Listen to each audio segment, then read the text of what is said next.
नमस्कार दोस्तों, मेरे YouTube चैनल में आपका स्वागत है। हाल ही में खबर आई कि भारत के अंदर काफ़ी सारे ATM को बंद किया जा रहा है। आखिरकार ऐसा क्यों हो रहा है?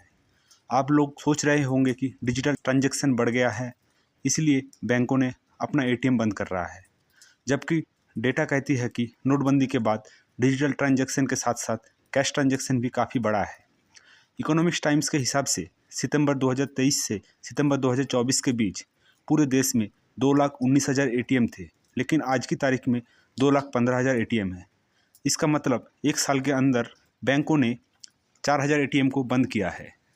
इसमें एक दिलचस्प बात है कि जो ज़्यादा ATM बंद हुआ है वो सारे ऑफसाइट ATM थे। यहाँ पर हम बताना चाहते हैं, जो ATM बैंक के ब्रांच के अंदर होता है वो बैंक की ब्रांच का ATM होता है, और जो बैंक की ब्रांच से दूर होता है उसे ऑफसाइट ATM कहते हैं। यहाँ पर हम आप लोगों को 2 साल की डेट बताना चाहते हैं। सितंबर 2022 से लेकर सितंबर 2024 तक जहाँ ऑफसाइट ATM का संख्या 57 लाख था, अब वो गिर के 87 लाख हो गया है। यानी 10,000 ऑफसाइट ATM को बंद किया गया है। जहाँ पर सर्कुलेशन की बात है, डीमोनेटाइजेशन के बाद कैश सर्कुलेशन 100% बढ़ गया है।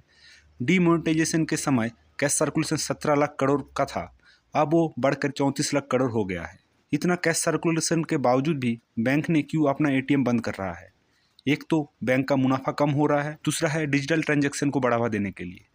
ATM का इतिहास देखें तो ATM को पहले विकसित किया गया था जॉन सैफर्ड बैरन द्वारा 1967 में। इसके बाद 1987 में भारत में पहली बार ATM आया था, जो इंस्टॉल हुआ था मुंबई में HSBC Hong Kong and Shanghai bank corporation द्वारा। 1990 आते आते पूरे देश में 15,000 ATM हो गई थी, और उसके बाद ATM बढ़ते गया और आज के तारीख में 2,15,000 ATM पूरे देश में है। दूसरे साइड में UPI ट्रांजैक्शन भी अपना रिकॉर्ड बार बार तोड़ रहा है। इस साल अक्टूबर के महीने में UPI ट्रांजैक्शन हुआ है 16.58 बिलियन, जो पिछले साल के अक्टूबर महीने से 45% ज़्यादा।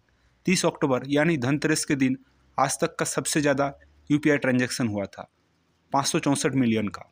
और ये ट्रांजैक्शन दिन प्रतिदिन बढ़ता जाएगा, क्योंकि एक साल पहले UPI के अंदर 492 बैंक जुड़े थे और आज वो बढ़कर 662 हो चुका है।